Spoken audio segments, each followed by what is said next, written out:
What happens when a nation's hunger for freedom transforms into an appetite for blood? When the dream of equality becomes a nightmare of executions? Welcome to Neural Battlefields, where we explore the dark corridors of history that textbooks often sanitize. Today, we're diving into one of humanity's most paradoxical moments. The French Revolution, a movement that promised liberty but delivered terror, that championed human rights while severing human heads, and that sought to destroy tyranny only to birth new forms of oppression even more horrifying than before. Paris, 1793.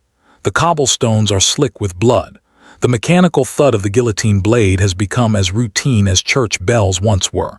Crowds gather not for worship but to watch the condemned die. Aristocrats, priests, revolutionaries who have fallen out of favor, even children, all meet the same fate. The irony. This is happening in the name of liberty, equality, and fraternity. The French Revolution didn't just change France. It rewrote the rules of how societies transform themselves. And the lessons it offers are as relevant today as they were over 2 centuries ago. Let's rewind to 1789.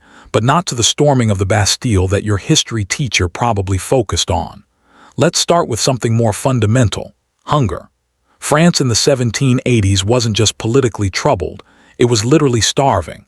Failed harvests in 1788 led to bread prices that consumed 88% of a worker's wages. Imagine spending nearly your entire paycheck just on bread, nothing else, just bread. Meanwhile, at Versailles, King Louis XVI and Queen Marie Antoinette were hosting banquets where single meals cost more than most French citizens would earn in a lifetime. But here's what makes this disturbing. The inequality wasn't just economic. French society was divided into 3 estates. The first estate was the clergy, about 100,000 people who owned 10% of all land and paid almost no taxes. The second estate was the nobility, another 400,000 people who owned about 25% of the land and also enjoyed tax exemptions. Then came the third estate, everyone else, which meant 98% of the population, about 27 million people, who carried the entire tax burden of the nation. Peasants, urban workers, merchants, even wealthy businessmen, all were lumped together in this third category, and all were expected to fund the extravagant lifestyle of the other 2 estates while struggling to survive themselves. The breaking point came in the spring of 1789 when King Louis, facing bankruptcy from funding American independence and his own lavish spending, called the Estates General, an assembly that hadn't met in 175 years. He needed to raise taxes, but what happened next, he never anticipated. The Third Estate, tired of being outvoted by the privileged classes, broke away and declared themselves the National Assembly. On June 20th, 1789, locked out of their meeting hall, they gathered in a tennis court and took an oath not to disband until France had a constitution. This was revolutionary. This was ordinary people saying no more to centuries of oppression. But here's where our story takes its first dark turn. On July 14, 1789, Parisians stormed the Bastille, a fortress prison that symbolized royal tyranny.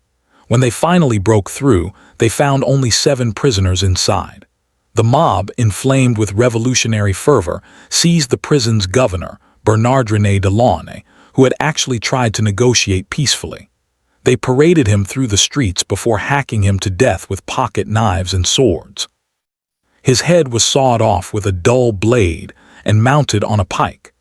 This wasn't the last time revolutionary justice would look disturbingly like revolutionary vengeance.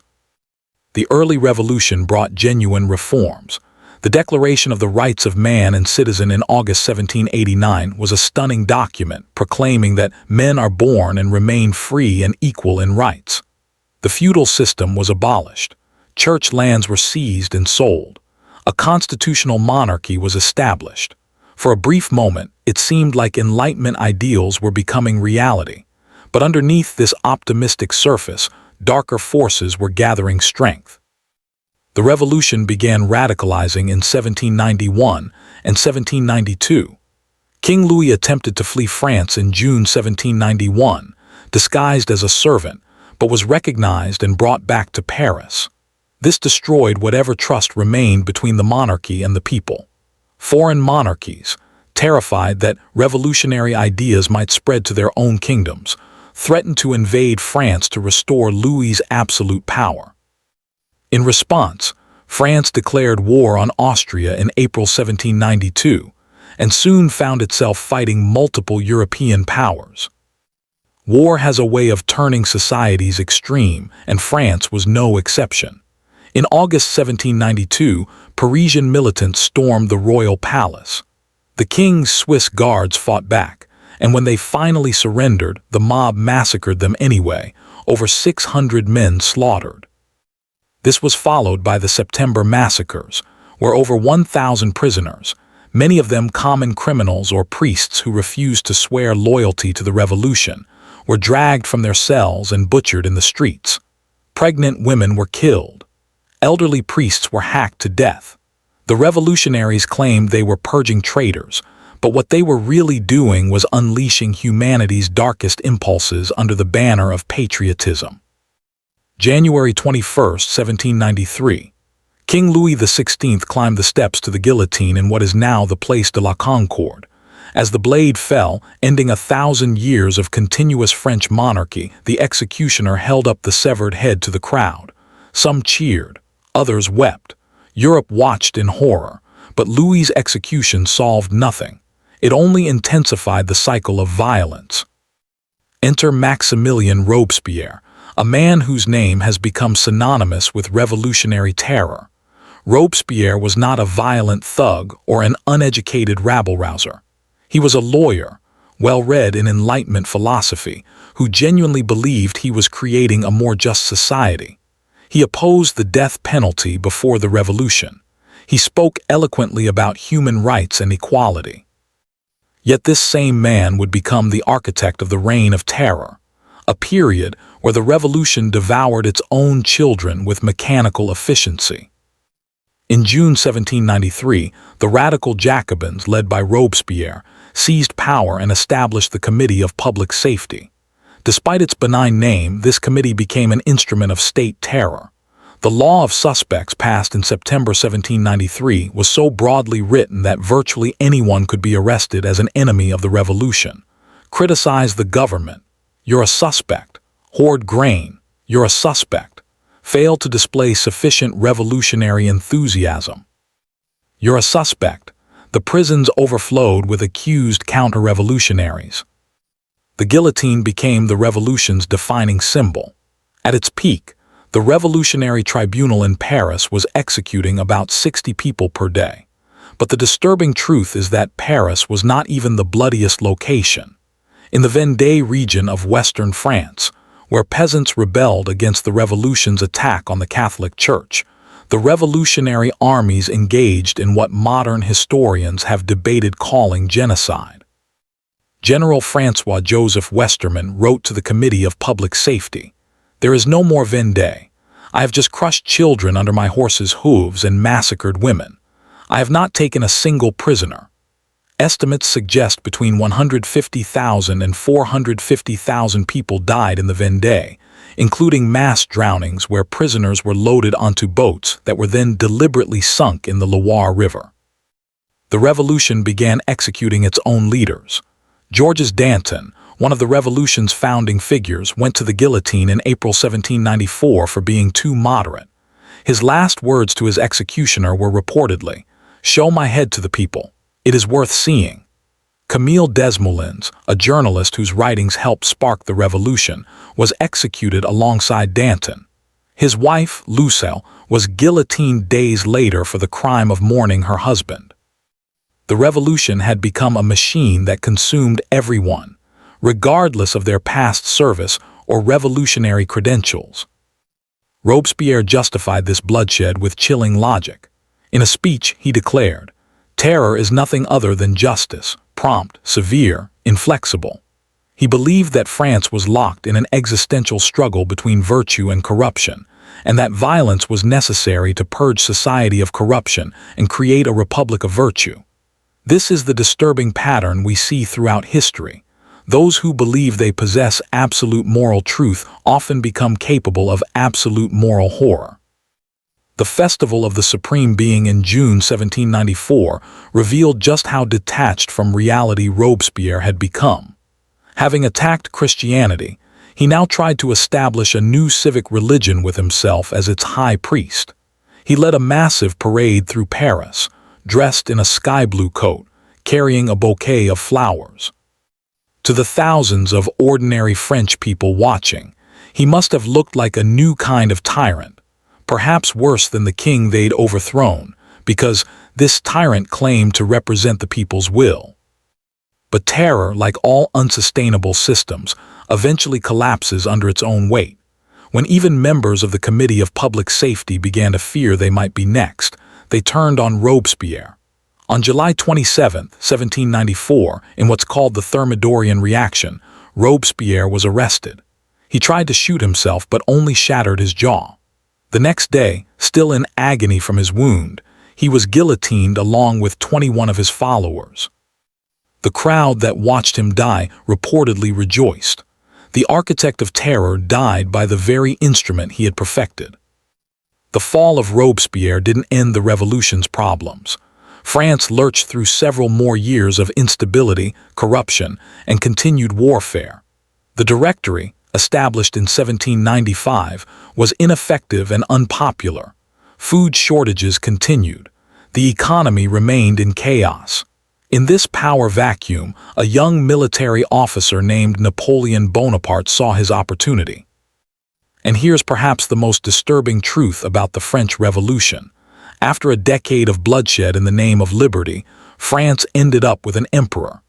Napoleon crowned himself in 1804, recreating much of the royal ceremony the revolution had destroyed. He established a new aristocracy. He centralized power more effectively than Louis XVI ever had. The revolution that began with liberty, equality, fraternity, ended with an authoritarian regime that would drag Europe into wars killing millions. So what happened? How did a movement for human rights become a killing machine? How did the dream of equality produce new hierarchies? How did the pursuit of liberty end in dictatorship? The answer lies in several disturbing patterns that appear throughout the revolution. First, there's the danger of ideological purity. The revolutionaries became obsessed with rooting out anyone who wasn't sufficiently committed to the cause. This created an environment where extremism was rewarded and moderation was considered treason. As the definition of true revolutionary became narrower, more and more people fell outside it, and the guillotine was waiting for them. Second, there's the problem of emergency powers. The Committee of Public Safety was created as a temporary measure to deal with the crisis of foreign invasion and internal rebellion. But temporary powers have a way of becoming permanent, and emergency measures have a way of becoming normal procedure. The surveillance, the arrests without trial, the executions, all were justified as necessary for national survival. But the emergency never ended, because those in power had every incentive to maintain the sense of crisis that justified their authority. Third, there's the dehumanization of enemies. Once you label someone a traitor or enemy of the people, it becomes easier to treat them as less than human. The revolutionaries didn't see themselves as murdering individuals with families and dreams. They saw themselves as eliminating abstract threats to the nation. This psychological distance made industrial-scale killing possible. Fourth, there's the revolution's relationship with violence. The revolutionaries believed that violence was a cleansing force that could purify society. Robespierre spoke of virtue and terror as inseparable, but violence has its own logic. Once you accept killing as a solution to political problems, the list of problems requiring lethal solutions keeps expanding. Violence becomes self-perpetuating. Yet despite all this horror, we can't dismiss the French Revolution as merely a bloodbath. It genuinely transformed political thought.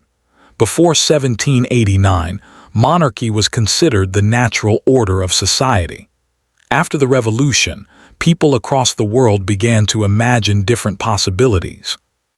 The ideas of popular sovereignty, human rights, legal equality, and constitutional government that emerged from the revolution, however imperfectly implemented, became the foundation of modern democracy. The revolution abolished slavery in French colonies in 1794, though Napoleon would tragically restore it. It established the metric system. It secularized society and reduced the church's political power. It proclaimed that talent and merit, not birth and privilege, should determine a person's position in society.